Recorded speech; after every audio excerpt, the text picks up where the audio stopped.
Throughout history, philosophers and thinkers have had diverse perspectives on sex and sexuality. Here are some notable quotes from various figures. 1. Sigmund Freud. Sexual energy is the most potent and creative force in human life. The interpretation of dreams, 2. Simone de Beauvoir. One is not born, but rather becomes a woman. The second sex, 3. Michel Foucault. Sexuality is a political issue. It has to do with questions of power, freedom, identity, and the transformation of the self. The history of sexuality. 4. Friedrich Nietzsche. The essence of all beautiful art, all great art, is gratitude. Thus spoke Zarathustra. 5. Plato. The heaviest penalty for declining to rule is to be ruled by someone inferior to yourself. The Republic. 6. Mary Wollstonecraft. I do not wish women to have power over men, but over themselves. A vindication of the rights of woman. 7. Immanuel Kant.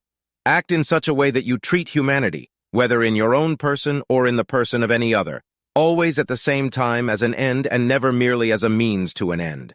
Grounding for the Metaphysics of Morals. 8. Audre Lorde. Your silence will not protect you. Sister Outsider, Essays and Speeches. 9. Judith Butler. Desire is not about satisfaction, it is about transformation.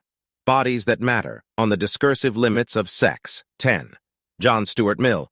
The only freedom which deserves the name is that of pursuing our own good in our own way, so long as we do not attempt to deprive others of theirs or impede their efforts to obtain it.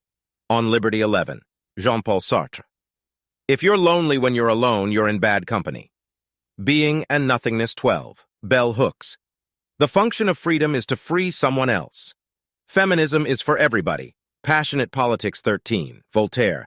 It is dangerous to be right in matters on which the established authorities are wrong. The Age of Louis XIV or 14. Carl Jung. Sexuality is the instinct that produces an increase in libidinal energy, in consequence of which the human ID attempts to make those images that mean a higher value for it conscious to the ego. The Psychology of the Transference. 15. Virginia Woolf. For most of history, Anonymous was a woman. A Room of One's Own. 16. Albert Camus. There is no love of life without despair of life. The Myth of Sisyphus. 17. Marquis de Sade. Lust's passion will be served. It demands, it militates, it tyrannizes. Justine, or The Misfortunes of Virtue. 18. Helene Cixous. Woman must right herself, must write about women and bring women to writing, from which they have been driven away as violently as from their bodies. The Laugh of the Medusa. 19. John Locke. No man's knowledge here can go beyond his experience. An Essay Concerning Human Understanding. 20. Margaret Sanger.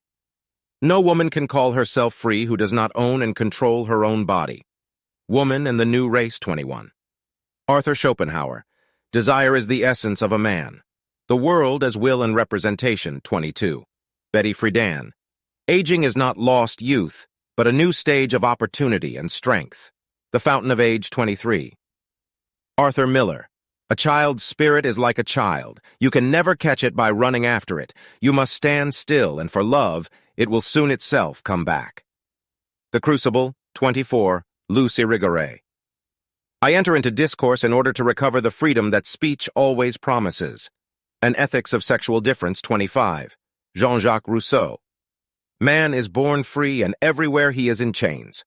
The Social Contract. 26. Shulamith Firestone. The end goal of feminist revolution must be not just the elimination of male privilege, but of the sex distinction itself. The Dialectic of Sex. 27. Confucius. The superior man understands what is right. The inferior man understands what will sell. The Analects. 28. Andrea Dworkin. The fact that we are all trained to be mothers from infancy on means that we are all trained to devote our lives to men, whether they are our sons or not. That we are all trained to force other women to exemplify the lack of qualities which characterizes the cultural construct of the feminine. That we are all trained to accept and expect emotional breadcrumbs and emotional toxicity in our most intimate relationships.